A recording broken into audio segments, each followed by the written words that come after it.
domestic Sudanese conflict, we highlight the need to respect for the sovereignty, territorial integrity, and the unity of the Republic of Sudan. And the key task at this point in time is to swiftly put an end to hostilities, to launch full-fledged political process that would be led by the Sudanese. We assume that the diplomatic efforts to help overcome the crisis will help achieve a sustainable settlement in Sudan, taking into account the aspirations of the Sudanese. The situation in Latin America. Since September 2025, we have seen an unparalleled military campaign unfolded by Washington in this region, reportedly in order to fight the drug trafficking channels. Over the past 2 months, we have seen dozens of military strikes against Venezuelan boats in the Caribbean. Reportedly, they carried drugs to North America, and the victims were over 30 people. Last week, the Department of War expanded its activities to East Pacific. They destroyed a couple of boats and their crew there. We're extremely concerned about the methods to deal with this matter that were chosen by the U.S. This is a flagrant violation and interference into domestic affairs of Latin American states. The American actions are at odds with the commitments of the United States under 1988 Convention against the illicit trafficking in narcotic drugs and psychotropic substances. Ironically, on November 11th, we celebrated the 35th anniversary of this treaty entering into force, but these provisions are relevant as ever. The preamble of the convention states that uprooting illegal drug trafficking is a collective responsibility of all states, and to this end, we need to coordinate efforts of the international community.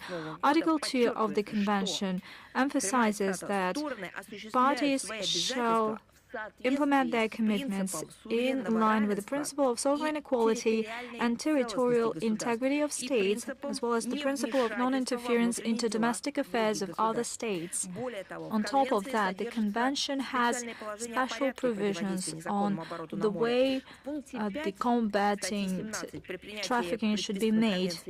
Article 5, or rather paragraph 5 of Article 17, stipulates that the parties shall take due account of the need not to endanger the safety of life at sea, the security of the cargo, or to prejudice the commercial and legal interests of the flag state or any other interested state. The situation is made worse since there is no proof that was given that these attacked vessels or their crew have anything to do with drug trafficking.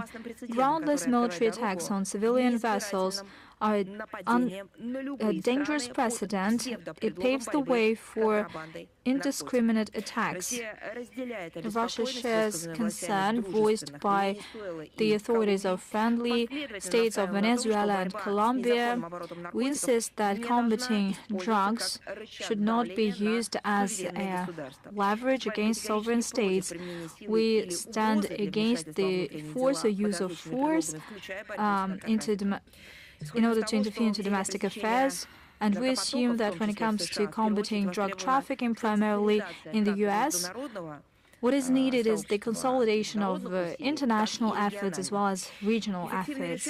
And the efficient solution could be found within the collective efforts and within the international legal mechanisms, and naturally only in case of abandoning this large-scale military pressure that Pentagon has been using. And this stems way beyond the goals that were declared by the American side.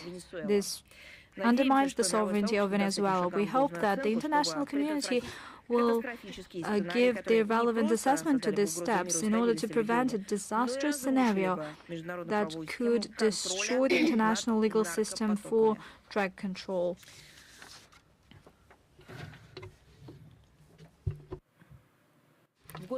On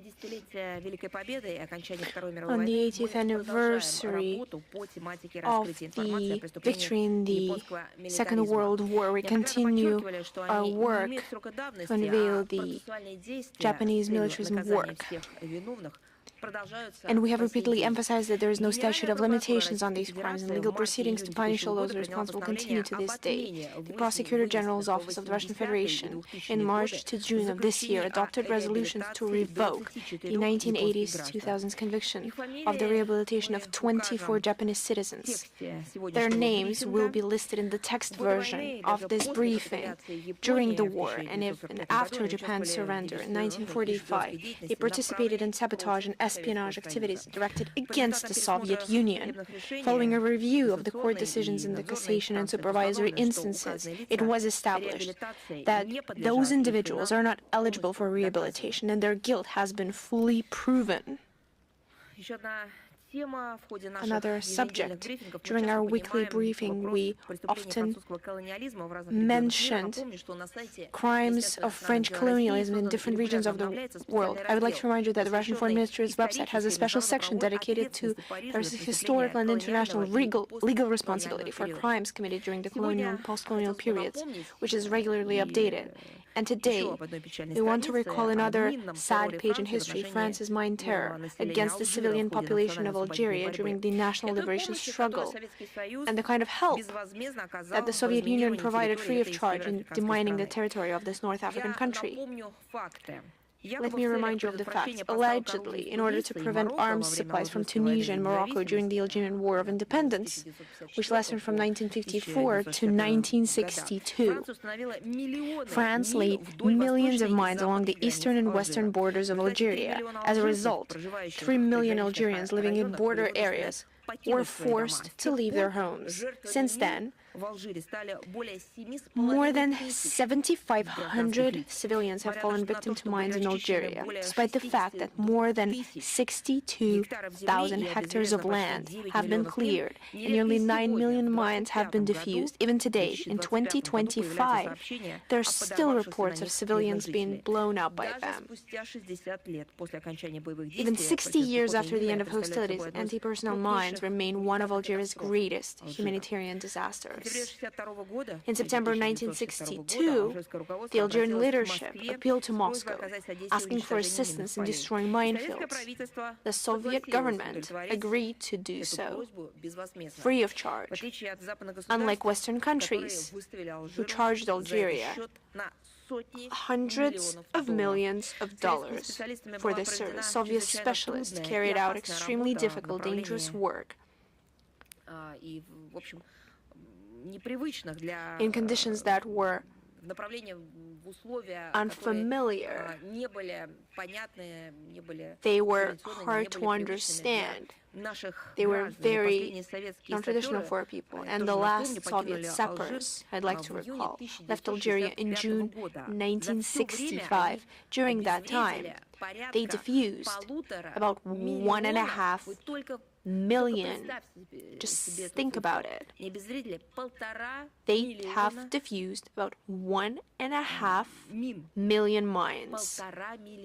1.5 million.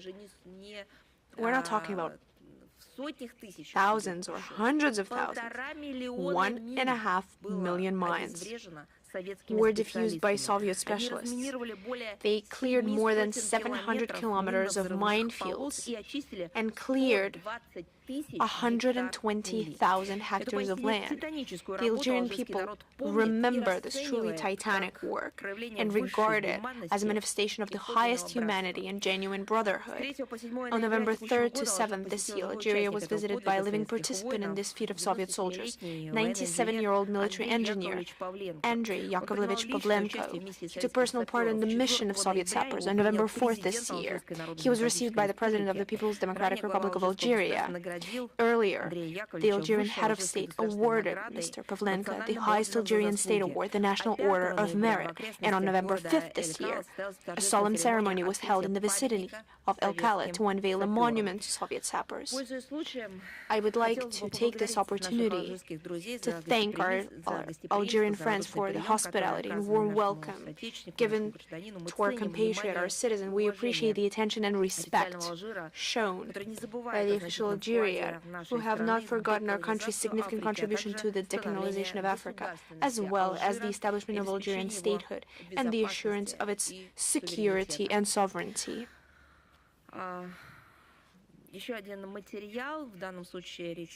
Another material is about the humanitarian from November 10th to 17th. Sochi will host the events of the 20th Anniversary International Film Festival Victory Together, named after Vladimir Menshov. Over the past 20 years, the festival has become one of the largest forums for documentary cinema in Russia, has gained recognition in the international professional community. And this year, the festival will be held under the motto, Expanding the Space of Victory. It will include international and national competitions, educational and business programs, as well as the year-round We Won Together film marathon, covering more than 80 venues across the country.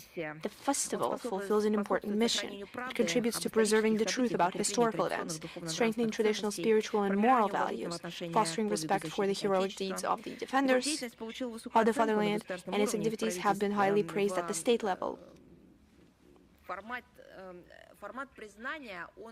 And the format of the recognition is all-comprehensive. This festival is dearly beloved by the citizens of our country. It's well known across the world, and it is supported on all levels. And they're doing it with a lot of interest because it's so loved. And I don't even want to say remembered, whether it is present or past tense. It is known and loved, and Vladimir Menshov is very well known and loved. And in a greeting from Russian President Vladimir Putin that was sent to the festival in 2022, it was noted that it is, direct quote, one of the most representative and authoritative forums in the field of documentary cinema. The jury and the organizing committee pay special attention to films dedicated to the heroes of contemporary events, participants in special military operations, those who are conducting information battle on their own front lines. And the Together We Won Festival largely reflects the priority of the Russian Federation's foreign policy, strengthening humanitarian cooperation, protecting historical truth, developing public diplomacy, expanding international cultural interaction. Its activities contribute to supporting an objective perception of Russia as a country open to creative dialogue between cultures. And this year, film industry professionals from 53 countries submitted applications to participate in the festival, and representatives from 42 countries were selected to participate. All the materials and links to this forum and resources will obviously be provided in the text version of today's briefing.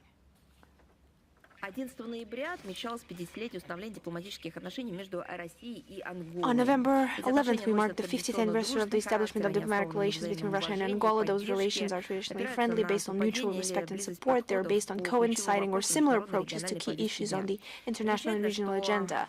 It is noteworthy that diplomatic relations were established at a crucial moment for Angola, on the Independence Day.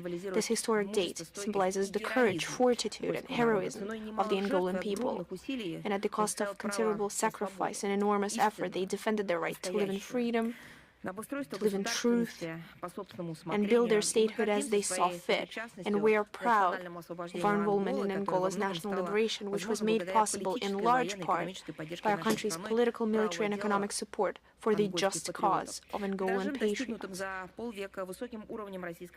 And we cherish the high level of Russian and Angolan relations achieved over half a century. We're ready to continue working together to preserve and increase the accumulated potential for mutually beneficial cooperation in the political, trade, economic, scientific, educational, humanitarian, and other areas.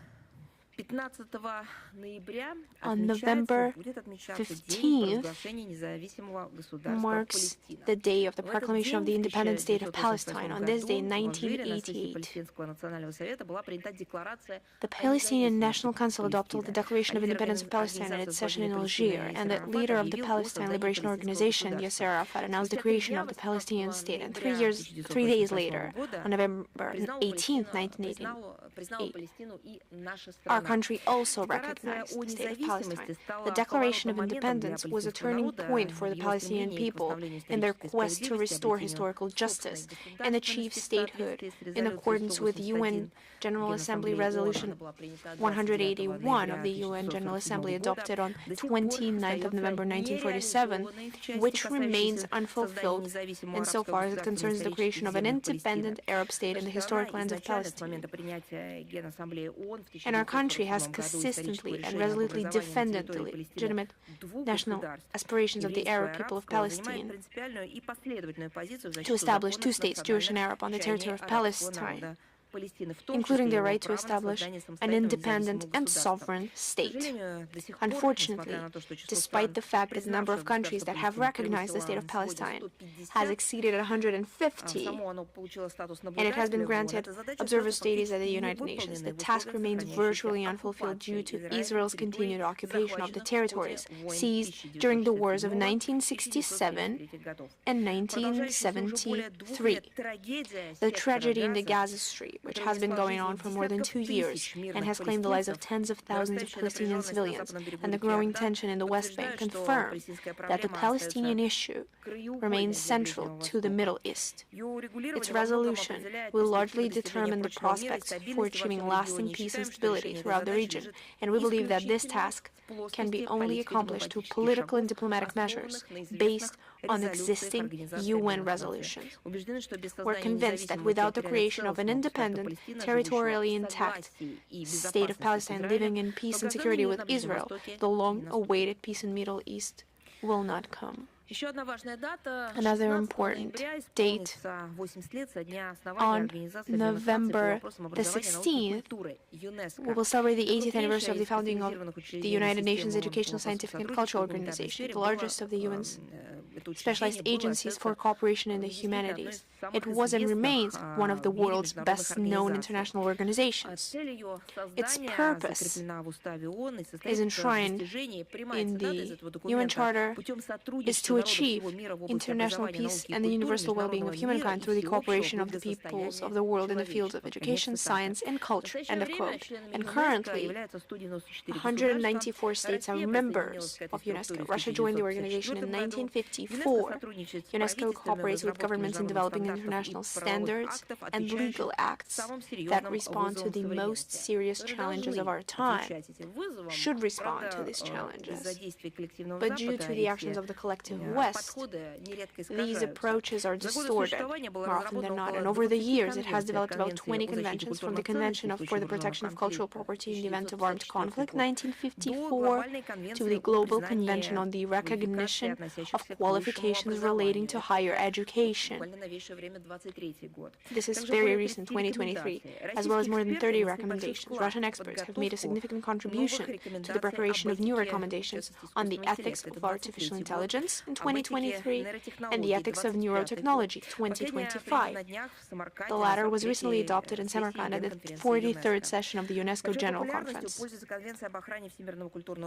The convention concerning the protection of the world cultural and natural heritage, which has been ratified by 195 countries, is very popular.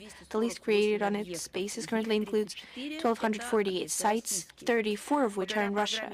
Thanks to UNESCO's Man and the Biosphere program, the number of biosphere reserves in the world is increasing every year. As of today, there are now 784 of them, 49 in Russia. The number of UNESCO geoparks is also growing. 229. Russia has actively joined the program. We have opened the first UNESCO-sponsored geopark in the CIS in Gantau, in the Republic of Bashkortostan, under the Convention for the Safeguarding of the Intangible Cultural Heritage. A register of masterpieces of world significance is being compiled, which already includes 788 items, including 2 Russian ones. An integral part of cooperation between member states within the organization is participation in its educational networks. UNESCO Associated Schools and Chairs, UNESCO UNIVOC, Centers for Technical and Vocational Education and Training, learning sites. Russian Federation is well represented in these networks, 253 associated schools, 58 UNESCO chairs, and 3 UNIVOC centers. Strengthening cooperation with UNESCO as a globally recognized and authoritative intellectual forum and an effective instrument for international cooperation is extremely important from the point of view of both domestic and foreign policy tasks facing our country. Russia continues to actively use the organization's platform to promote domestic achievements in the fields of education, science, and culture. Moscow is home to a UNESCO Category 1 institute on information technologies and education. We're also the founder of the UNESCO Mendeleev International Prize for Achievements in the Field of Fundamental Scientists, which has the largest prize fund in the organization. Over the past 10 years, FOSAGRO has awarded Green Chemistry for Life grants to 55 young scientists from 33 countries. We're the largest donor to the Fund for the Elimination of Doping in Sport. We support projects in a number of African countries by making voluntary contributions to the International Program for the Development of Communication. The expediency of maintaining and strengthening Russia's cooperation with UNESCO lies not only in the opportunity to use the authority and intellectual potential of this organization, but also in obtaining significant practical benefits from participating in the activities of various specialized bodies of UNESCO, its international events and multilateral programs carried out by UNESCO. At the same time, and we have repeatedly stated it publicly, UNESCO has been experiencing a serious crisis in recent years. 8 years in office of Frenchwoman Audrey Azoulay as Director General have contributed to the disastrous politicization of the organization's agenda, the application of double standards, the disregard for the principle of impartiality, and the division of member countries into friends and foes have become common practice. On November the 6th, in Samarkand, the 43rd session of the UNESCO General Conference elected a new head of the organization's secretariat. We have already spoken about it. Former Egyptian Minister of Tourism and Antiquities, Khaled Al-Anani, a renowned Egyptologist who advocates for a strong, depoliticized UNESCO in which member states are called upon to play a leading role. We welcome the choice of the General Conference and support the course announced by the new Director General of the structure. Our country is ready to provide any necessary assistance to the organization's new leadership in correcting imbalances and eliminating the politicized tendencies inherited from its predecessors, who has basically contributed to the destructive nature of UNESCO, if not painted a bleak picture. On November 21st, the International Scientific Practical Forum No Statute of Limitations Nuremberg 80 years will be held in Moscow in the Central Exhibition Hall managed in the Victory Museum. And this event recreates the criminal case where from 1945-1946 a case was tried against war criminals. The forum has been held annually since 2020. During this time, it has become a unique platform for interdepartmental and professional dialogue between government and public figures, lawyers, historians, archivists, search movement activists, and representatives of the arts and culture. It is highly symbolic that this year's event will take place on the eve of the 80th anniversary on the start of the Nuremberg trials, 20th of November, an event that marked an important milestone in the condemnation of Nazi ideology and the establishment of responsibility for crimes against peace and humanity, as well as the restoration of international law for Russian society in the current circumstances. The appeal to the Nuremberg trial is first and foremost a manifestation of a consolidated position of rejection of Nazism in all its manifestations, loyalty to norms of international law established on the basis of the tribunal's decisions, and the protection of historical memory as the foundation of sovereignty.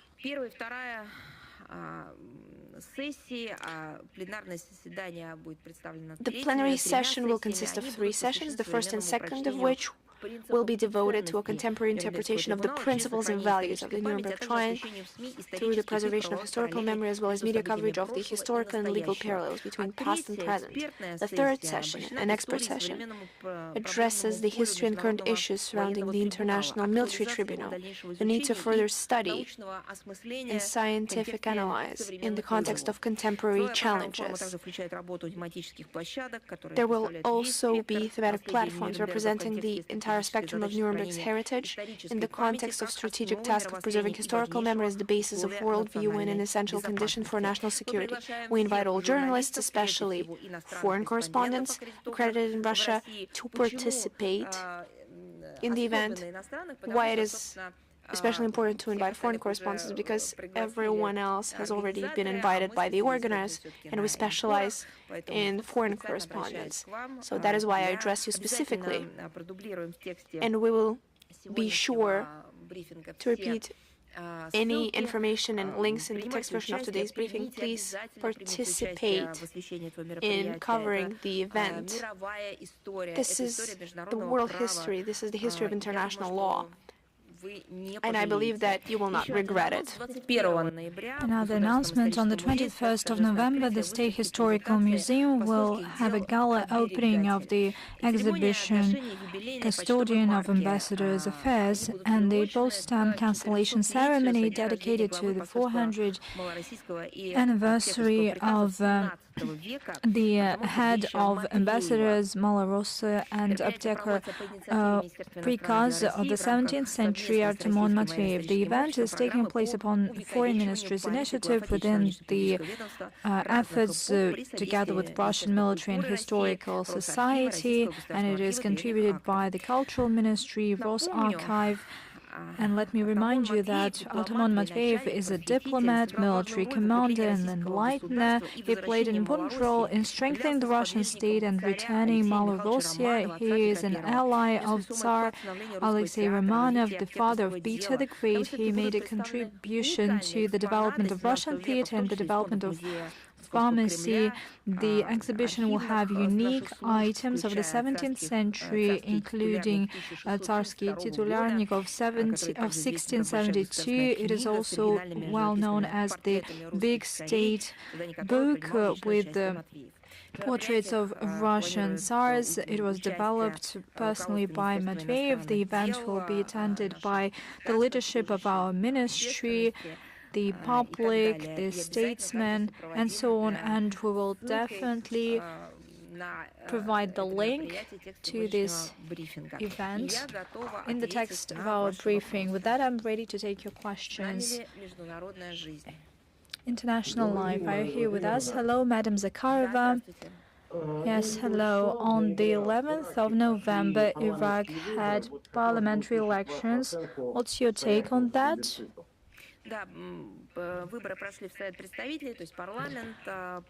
Indeed, there were parliamentary elections. According to reports, the turnaround was quite high. The organization was quite high, and this is an important event that helps develop the political life of the state and strengthen the role of Iraq in global and domestic affairs, and we seek to continue versatile interaction with our partners from Iraq. Thank you so much. Thank you. RIA Novosti.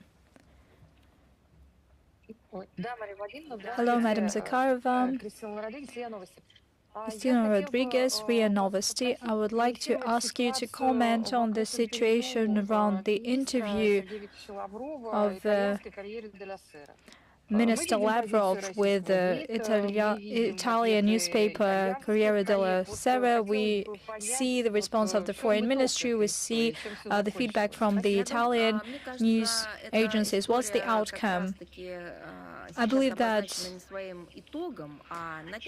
it's not the end of the story, it's the beginning of the discussion. And this discussion needs to be launched primarily in the Western community, in the Western society. It showed a harsh censorship that exists in Western media outlets. Open, direct censorship that is not concealed. As I can see it, it is encouraged even. The other thing is that the censorship is taking place not because of journalists, because the journalists from Corriere della Sera were shocked that this interview was not published. They wanted to publish it. It was interesting for them. They made questions. They sent it to us. They were ready to work on the text. However, they faced a situation that was unparalleled.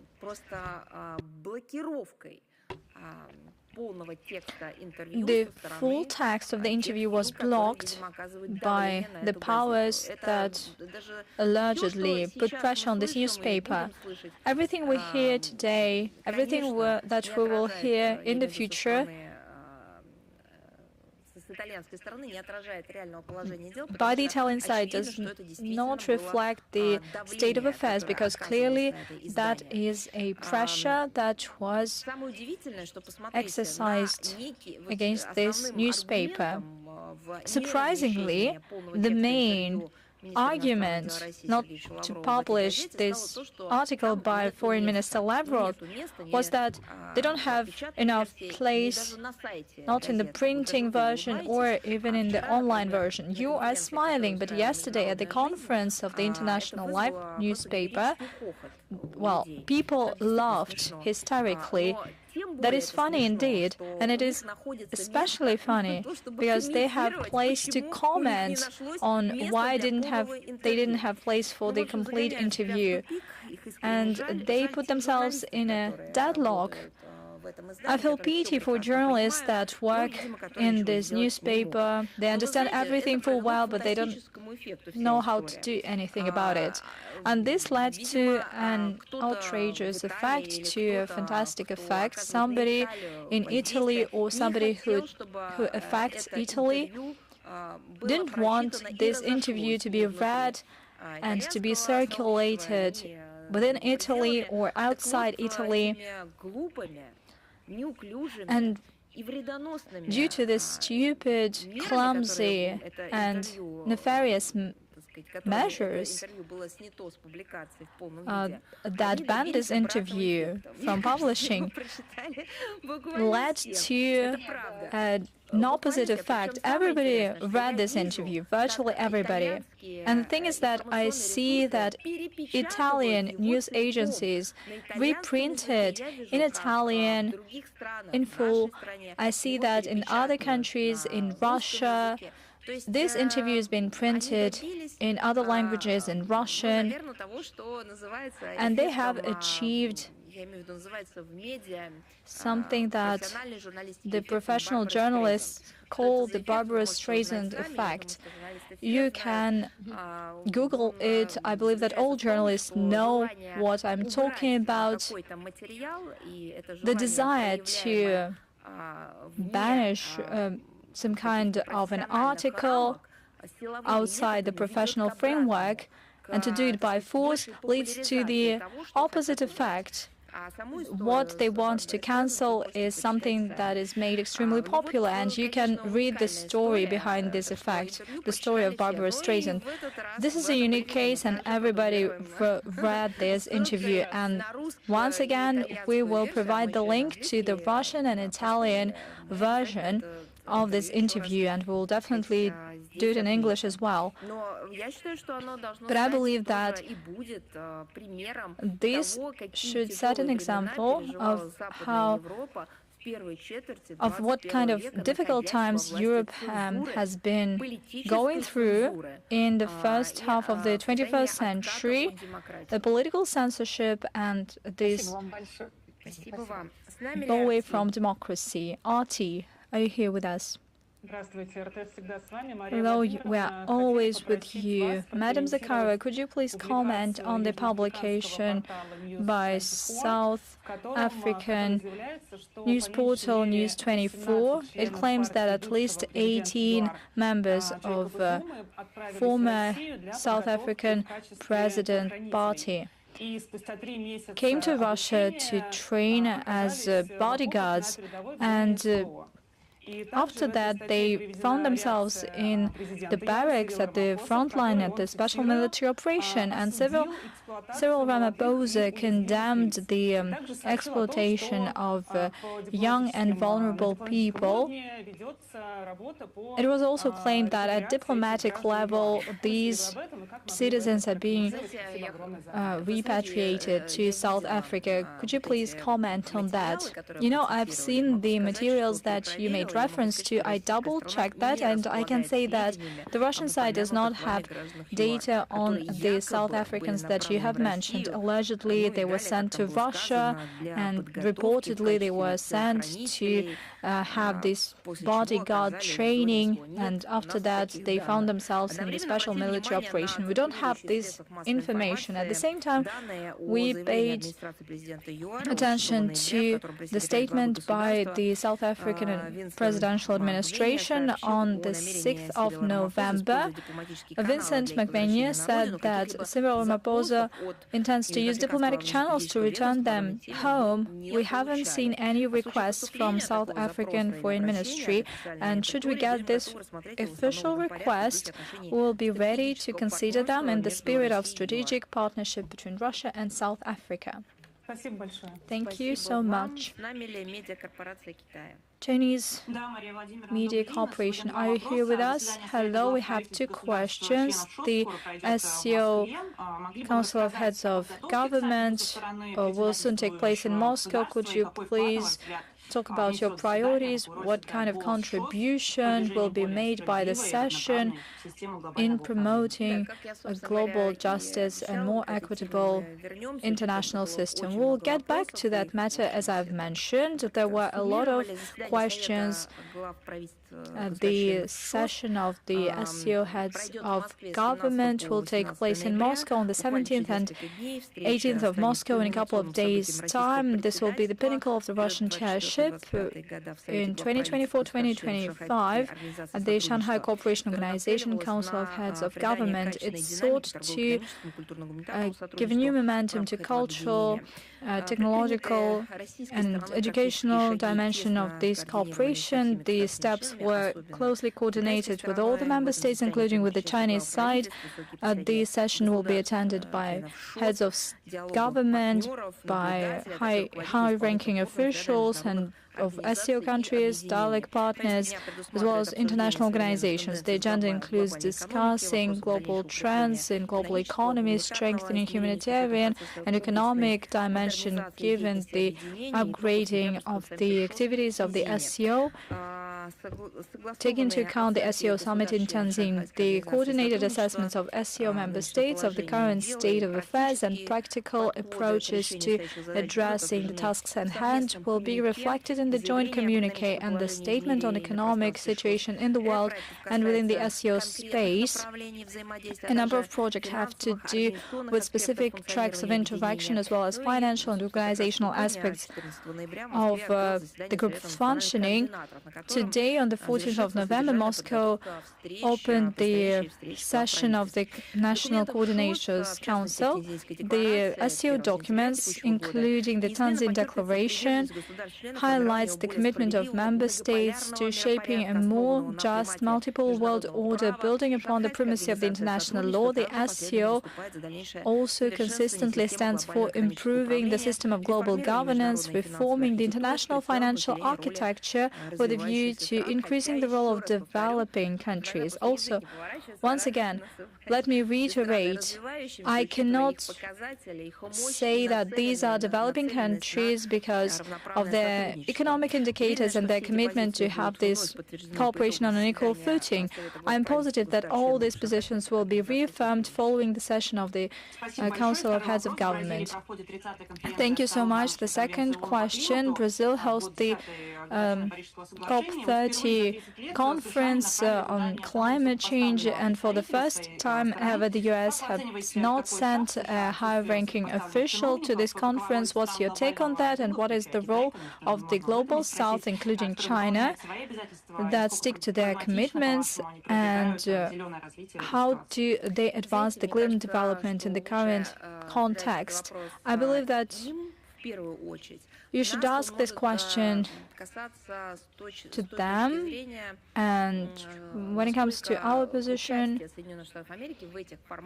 regarding the US participation in these formats, and whether they continue to participate regardless of whether they come to this event or not. Well, for starters, let me say that I would like to reiterate something that is an ultimate truth. Global change is a universal issue, and it should be addressed only by coordinated efforts of the whole international community. That is also clear.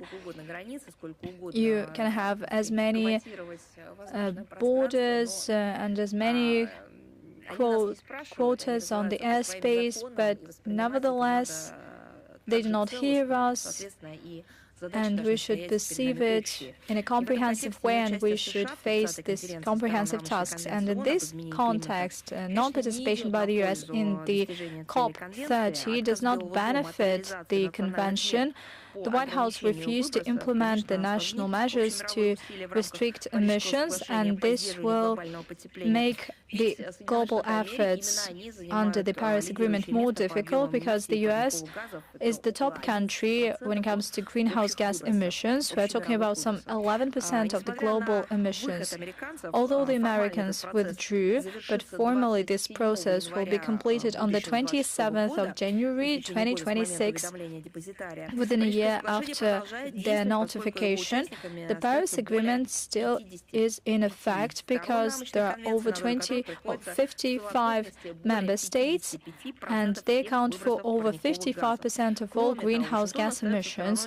At the same time, Washington is also the party to the UN Framework Convention on Climate Change. This is the key international legal tool in this area, and they still have their basic commitments. The US can participate in the negotiating process within the Framework Convention, including the auxiliary bodies that develop decisions to implement the Paris Agreements. As for the Global South, we see that they are interested in the global green agenda and in combating climate change and mitigating climate change. Basically, we see that China is gradually strengthening its leading positions in renewable energy. Emerging economies participate in the international cooperation on climate change, and it is essential in terms of access to financing and technologies that are necessary for their sustainable development. Having said that, we count on an active and responsible as well as efficient participation of a greater number of the international community members in our collective efforts to combat climate change. Thanks a lot. Thank you. Reuters, are you here with us?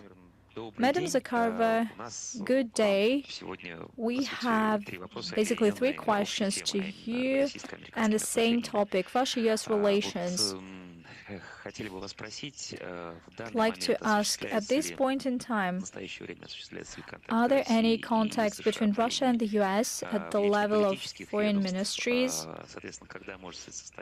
When might there be another telephone conversation between Minister Lavrov and State Secretary Rubio?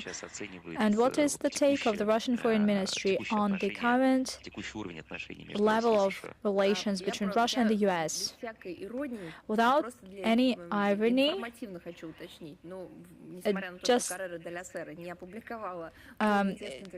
I'd like to clarify, since Corriere della Sera has not published the interview, you still have probably read it, and if you read it, Foreign Minister Lavrov gave exhaustive replies to these questions. And when it comes to the state of Russia-US relations, we have inherited triggers and irritants from the previous administration. There are a lot of them, and once the current administration came to power, we saw the readiness that they were ready to resume a dialogue, and it is ongoing, although at not such a great pace. We have regularly stated that. As for the contacts between heads of foreign ministries, after Anchorage and the telephone call. There were no contacts so far, and the heads of foreign ministries of our countries reached an understanding that there should be a regular contact, which is important for the Ukrainian file and for bilateral agenda. These contacts will be continued, should need be, and we reaffirm, and that is something that Foreign Minister Lavrov talked at length about, we are still ready to have the second Russia-US summit in Budapest, provided it is built on the outcomes of the meeting in Alaska. As for the details on this matter, that's up to the presidential administration to comment on that. Thank you so much. Thank you for your question. News.ru. Are you here with us? Hello, Madam Zajárova, News.ru. We have two questions. First of all, what's the take of the Russian Foreign Ministry on the case of private wallet of Zelensky, Timur Minich? You see, here we need not to speak of the assessment of the actual fact. We speak about it all the time. This is not a fact of a single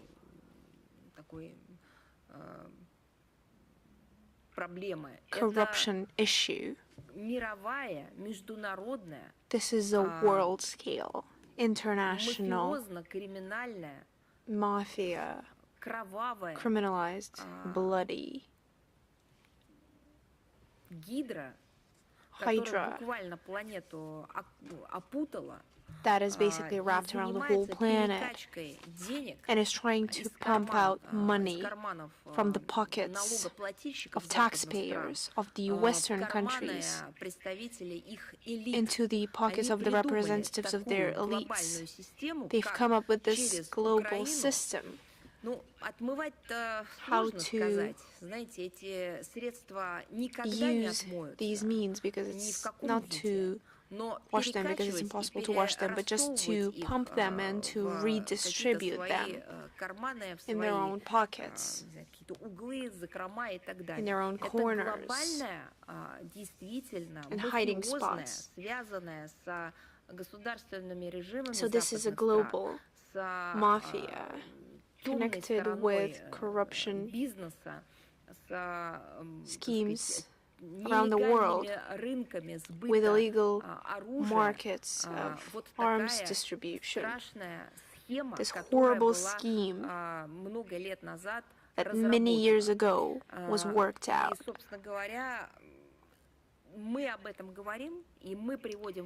And we speak about it, we provide facts, we analyze, and we draw conclusions from that over at least 10 years. The situation that you describe as corruption was present in the state of Ukraine in the 90s. We speak about the corruption, about the chaotic nature of what is taking place. Right now, it's a conglomerate. It's a horrifying international unity, dirtied by blood, and it's shedding blood all around, and trying to pump the Western means back into the West, but in a new way. And during the pandemic, we have said a lot about the trenches that were coming through the European Union, European Commission, and other institutions. They were providing millions and dozens of millions in order to assist the democracy in Ukraine, or economy in Ukraine. You could start the clock that within a few weeks or a month, the representatives of Ukrainian elite start purchasing luxurious items, and this money in parallel return to the very same banks they came from, just two different accounts, private, corporate, another kind. And then the situation followed up with extremism, terrorism, illegal arms trade, so on and so forth. So I would like to warn all those describing this situation against the use of the simplified wording as just a corruption scandal. No, it's not just a corruption scandal. It's yet another cyst that has burst open against the backdrop of a dying body of Ukraine. And it's not due to the lack of hygiene, but due to the criminal activity on an international scale that the Kyiv regime has been conducting as an element and the instrument in the hands of the Western elite. And the second question, the European Commission has adopted a decision to factually prohibit the issuing of multiple entry visas to the citizens of Russia. What will be Russia's response to this hostile move? I'd like to respond that it's yet another example of discrimination based on the nationality or the citizenship. The effort to indiscriminately punish Russians, and if they follow through with it, I cannot rule out that current neoliberal leadership of Europe will ask the EU to prevent entry to the EU all those who are staying true to traditional moral spirit and spiritual values. They will come up with any kind of excuse. I believe we're headed that way. We're already seeing how with the direct support of the EU, Brussels, different kinds of discriminatory schemes are being worked out in Ukraine, where they already targeted the Ukrainian Orthodox Church along with Russian culture, as well as the use of Russian language. And even 10 years ago, this seemed impossible, but currently this is rampant in Ukraine. It's quite telling that it's not just in Ukraine, but in many European countries. Yet another economic damage from the decision taken by the European Union will fall on the European trade and tourism. They try to excuse it all with some mystical Russian threat, but it crumbles under any criticism. And another act of shooting themselves in the foot. And as for the response measures, they will be made, they will be very much calibrated, but unlike the European Brussels, we try not, and we do not, segregate people into those who are following Nazism or not. We will take responsive measures, the kind of measures that respond to the interests of our country,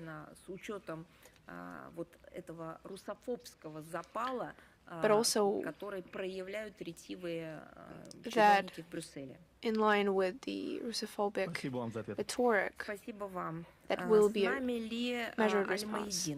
Thank you. Is Almeidin with us? Yes. Good afternoon. We're always with you. The first question, the first train from Russia to the North-South Transport Corridor has arrived to Iran. Can it be said that Moscow has tried to transport trustworthy partners? You see, I would like to focus on the positive and not the negative. We have repeatedly stated that the development of the international transport corridor north-south is one of the central topics of the regular Russian-Iranian context on different levels. And of course, they are undoubtedly our priority. And the importance to this infrastructure project was given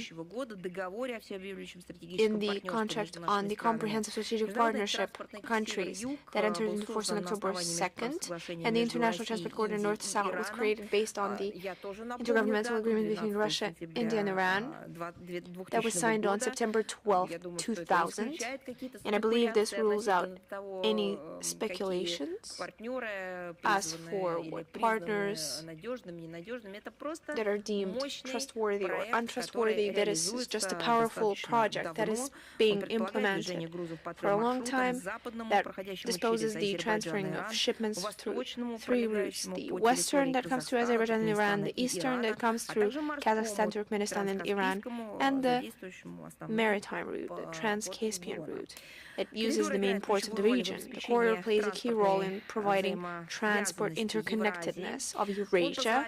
It allows to connect the north of the continent, including Russian ports in the Baltics and the Arctic, being the stable and effective route with large logistical points in the Persian Gulf and the Indian Ocean, with the Iranian Bandar Abbas or with Indian Mumbai. Our country considers any direction important and considers it important to establish constructive cooperation between all the participants of the project of International Transport Corridor North and South. And the important task remains the trial of the western and eastern route in order to provide a seamless change of shipments.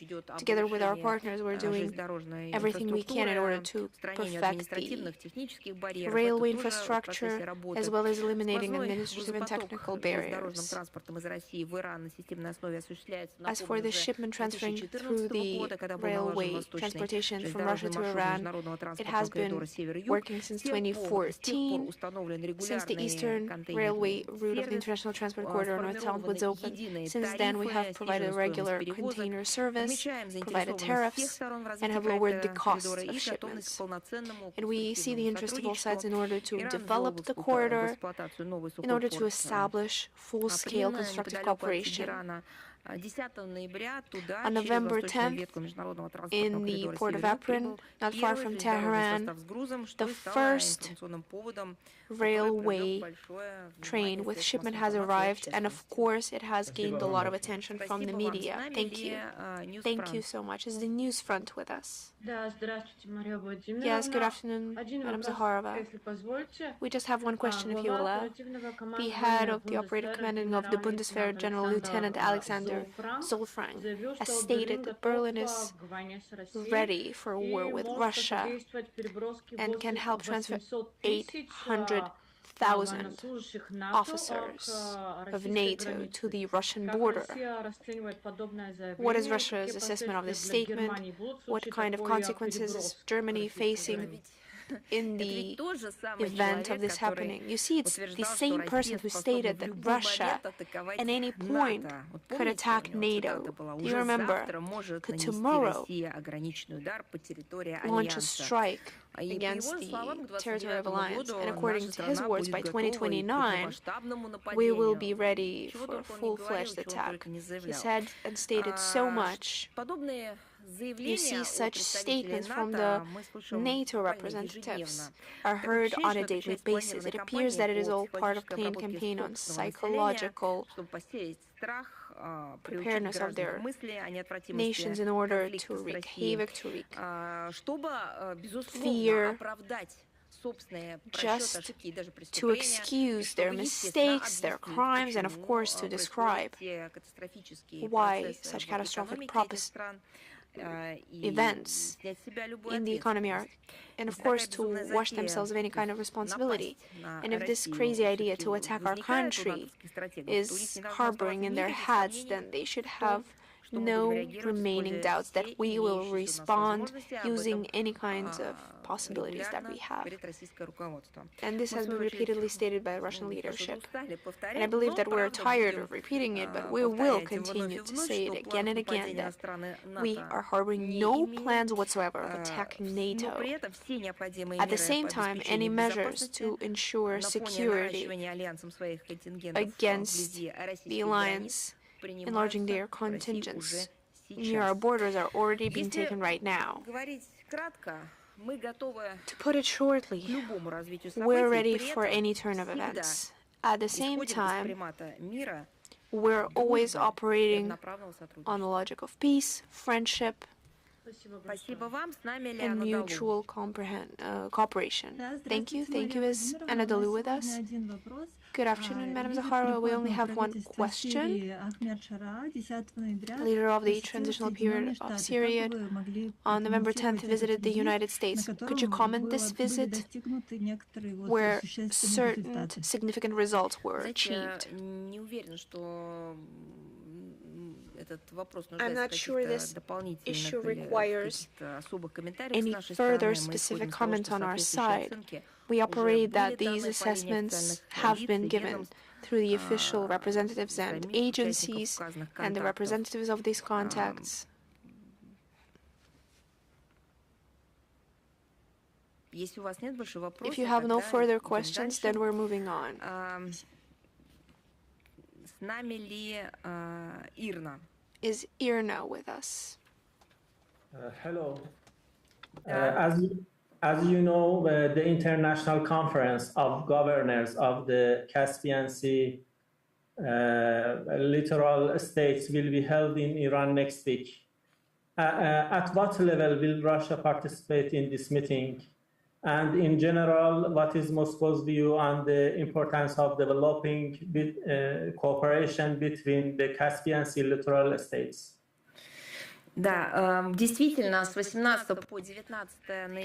Yes, it is true. On November 18th to 19th, Repetto will host for the first time the meeting of the Caspian states and its governors, and the initiator of its meeting was the Iranian side and Russia's side regions, the Republic of Dagestan, Kalmykia, and Astrakhan region. Plan on participating in this event at the highest level. It is planned that heads of regions will consider a wide range of issues of cooperation, including the economy, investments, transit, logistics, the investment of the international transport corridors north and south that I've spoken a lot about today, as well as the ecology, the environment protection of the Caspian Sea.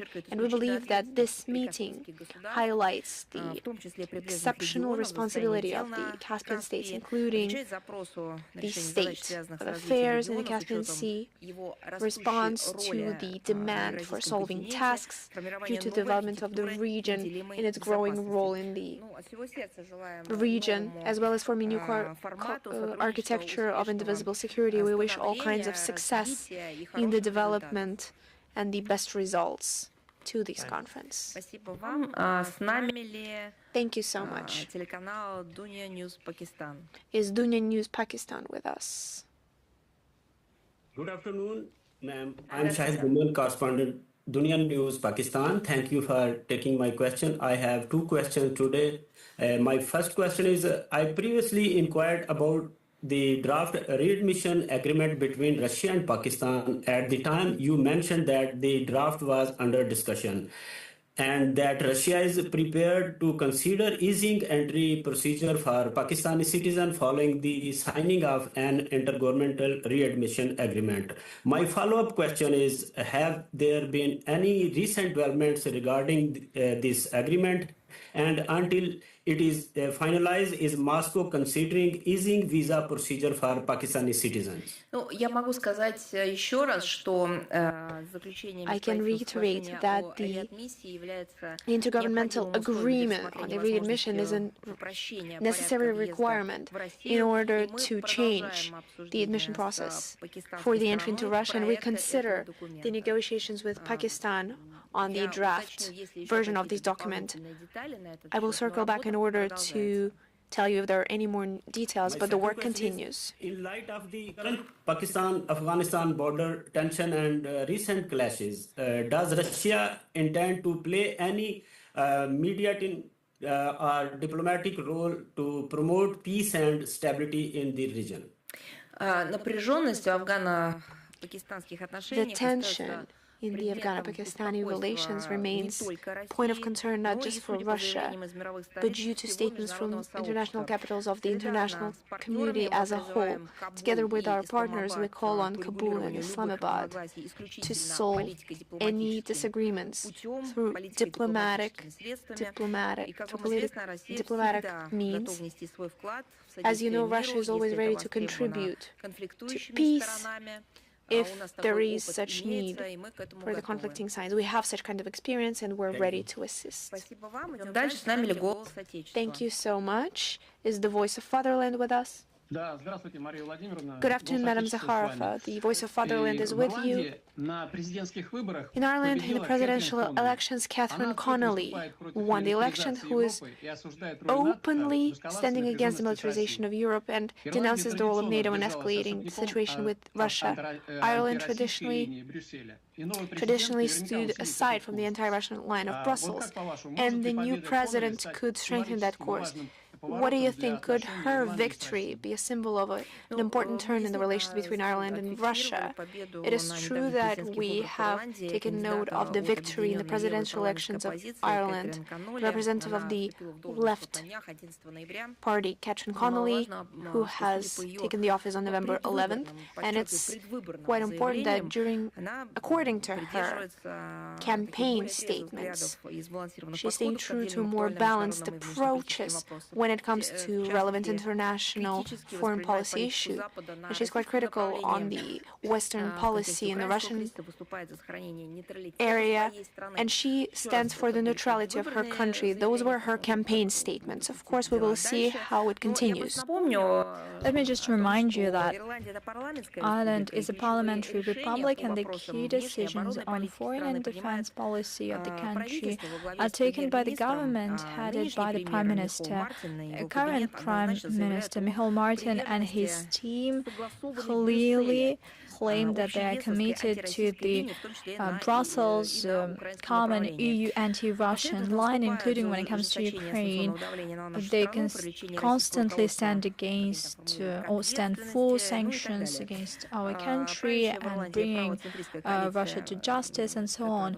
The ruling right-center coalition basically opted to erode this constitutional ban on the state's participation in military conflicts, and this could dismantle the military neutral status of this country. In any case, we will judge not by words but by deeds. And at the same time, let me remind you that Moscow has always stood for a meaningful dialogue and win-win cooperation with all the responsible members of the international community, provided they respect and take into account Russian national interests.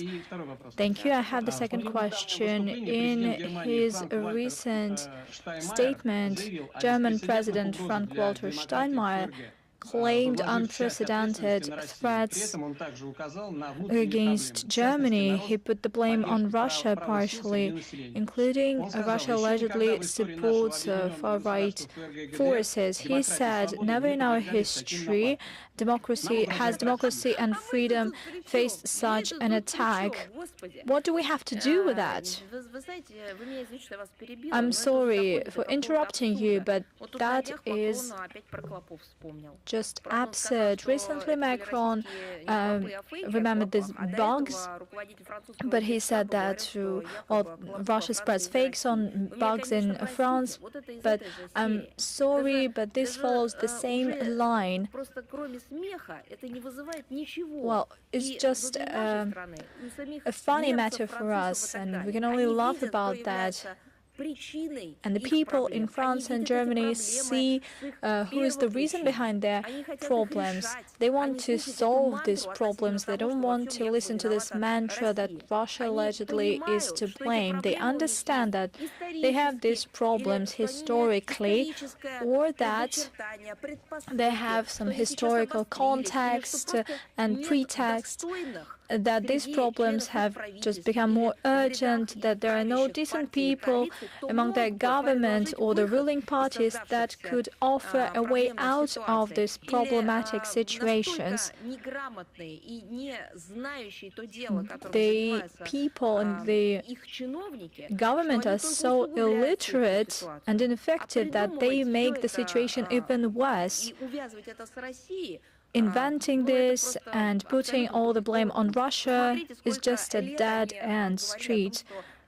You remember how many years they've been saying that Russia could not be considered a democratic country because allegedly allegedly, it has the signs of censorship or there is no freedom of media. But take a look at what is happening. Yesterday, the BBC said sorry to the US president that it censored his statement that looked like an opposite position to his position. And these took a scandal and an investigation after the visit of Donald Trump to London. Take a look at what is happening in the Italian media outlets. They got answers to their questions, but they do not publish these answers. They make censorship and they say they don't have space for this interview. They want to present something that is at odds with the actual interview. An interview with the Russian foreign minister. Such examples abound. There are problems, there are crimes against journalists, and to my deep regret, there are even killings of journalists, and this happens in all countries. But only our country and, well, several other countries are a source of concern to the international community. Well, actually, it's not an international community, it's the Western community. They just meticulously scrutinize the investigation and they chastise this investigation and they follow all these problems and draw inconsistent conclusions. What about their countries? How many crimes have they committed regarding their own journalists? There were a lot of cases in point. They arrested them, they beaten them, they killed them due to various reasons. There were criminal cases, there were political cases as well. Reasons were different, and so what? They have never drawn any kind of conclusions regarding themselves as compared to what they did with regard to Russia. These are not double standards, this is lacking standard. And in Germany, it is becoming good manners to claim that all the mistakes and all the blunders of the government were made because of Russia or because of China. Sometimes it's more China and less Russia, as they see fit, in order to distract the voters from dire problems, stagnating economy, the stagnating industry and migration crisis. Let's take a look at that. Western countries experience problems with the economy because they introduced sanctions since 2014 and their markets suffered enormous losses due to countermeasures. They were the ones to introduce sanctions. They were not the ones who did it. As for the industry that is going bankrupt, how long do you need to use this ideology of rather degrading ideas? How long will you need to put it above ethics and science and ignore reality? Of course, you will see a stagnation in the industry. As for the migration crisis, well, who triggered this crisis? Where did this migrant come from? Who introduced the order in the Middle East, in Africa? They shut down the coalitions. Well, at that time, the German government was wise enough not to join the US coalition, but after that, the following leadership of Germany lost these qualities. How long have they supported Anglo-Saxon decisions aimed at ousting the regime, which led to the change of the regimes and the revolutions, endless destabilization in the Middle East and North Africa. This resulted in an enormous influx of migrants. They had crossed the Mediterranean, and they went to Germany, to France, using Turkey and other countries. Who is to blame for that, rather than countries who believe that they could install their order in other countries? What is Russia having to do with that? They had a coup in Ukraine, and Germany played one of the main roles here. Hence the collapse of the statehood in Ukraine, hence the flow of migrants or refugees, IDPs, you name it. They were the ones who instigated this situation. They were the ones who brought up such leaders as Klitschko using German money. They sent their ambassadors and representatives on Maidan. They provided the intel. Suffice it to remember the conversation between the Bundeswehr officers regarding the Crimean Bridge. It was made public 18 months ago or a year ago. We will provide the link. Growing crime rates. Once again,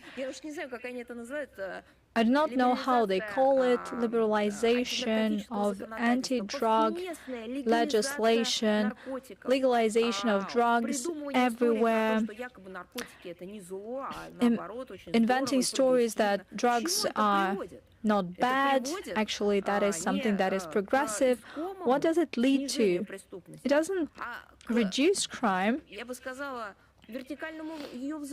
It makes crime skyrocket. They have decriminalized a lot of drug cases. A year ago, 18 months ago, we talked about the efforts by Germany to decriminalize drugs. Xenophobia, what does Russia have to do with that? It's not about turning the traditional values into new ethics. We're talking about neglect for traditional religions and a failed migration policy that is not based on anything, as well as the criminal policy to shape the life of modern states. This led to xenophobia when people start hating each other simply because their rulers didn't create decent conditions for their life, but they created even indecent conditions for their life. And the cherry on top of that is the media censorship, which is thriving in such countries as Germany. Virtually on a manual basis, the government has been controlling the media space, and they use the relevant models, funding, sponsorship, support, and so on. They have this idea, this dream of a rematch, and the German authorities try to put into oblivion the historical reconciliation between the peoples of Russia and Germany. They want to inflict a strategic defeat upon us, and they want to inflict an economic damage to our country. At the same time, they forget that the prosperity of Russia, its economic growth,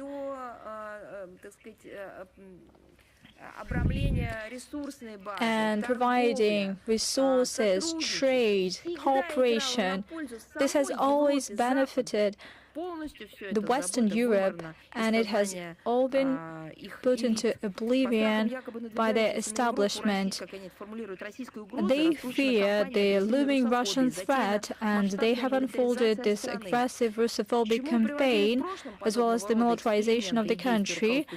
It is well known from the history how it all ended up in the past, and the officials in Berlin should have long drawn painful but useful and necessary lessons, but that is only possible in one case, when there is still common sense and sobriety. But when we see in case of the current leadership and previous leadership, when that is lacking or when they have lost this common sense, then they will keep on repeating these mistakes, obviously. Moving on.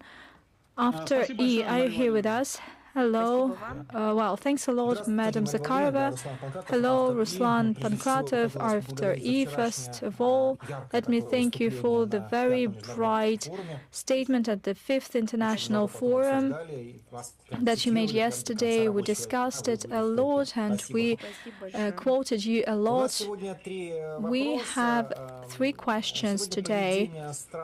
Today, the behavior of the Baltic states shows that they depend on the U.S. policy.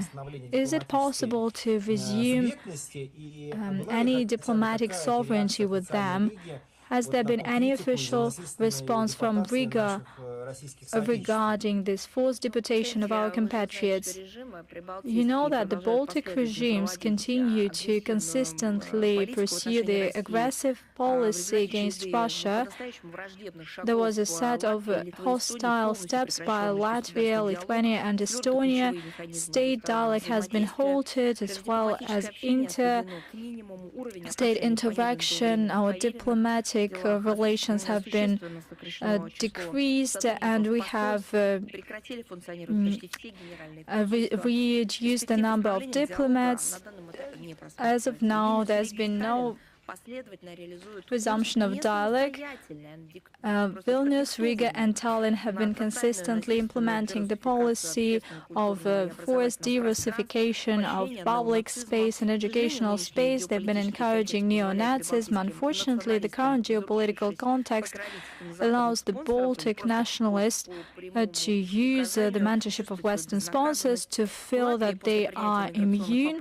In Latvia, once they adopted migration amendments, some 3,000 Russian citizens had to flee the country. Part of Russians are still under the threat of deportation. Some of them are elderly people, they have problems with health, and certainly this is a barbaric attitude that is condemned by the whole civilized humanity.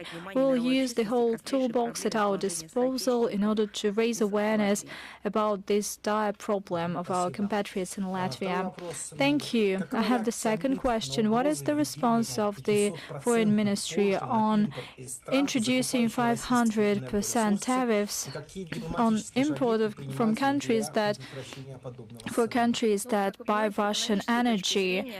Well, you know, from the economic standpoint, imposing 500% tariffs on goods from third countries that buy Russian oil and gas, well, is something that is absurd, and that is similar to completely halting trade relations with countries, because Russian energy is supplied to dozens of countries all around the world, including Europe, Asia Pacific, China, India, among other things. And it is not possible to replace such volume of oil and natural gas given the processes of digitalization that require even more power and energy. This task is becoming even harder or even impossible. Experts understand it full well. Those who call to introduce such, well, not tariffs, but some barriers and blocks possibly do not realize the negative repercussions for the U.S. as well as for the global economy. Such step would be a flagrant violation of the rules of the international trade law. I don't think that such threats that just look like populist Russophobic mottos will have any impact on the trade and economic policy of our key partners. They are guided on us, well, in their foreign policy, just like Russia, they are guided by their own national interests. They're not guided by the statements and possible actions by third countries, especially when this is made in such a way. Thank you. By way of concluding, how does Russia intend to use the growing clout of BRICS in order to create alternative financial mechanisms and payment systems that would allow member states to decrease their dependence on Western financial institutions? We'll provide you a detailed reply and we will publish it on our website because we want to take historic perspective on that. We want to make reference to all the historical cases and provide you detailed information. We will definitely do that. Thank you so much. If you have no further questions, goodbye. I wish you all the best and see you next time.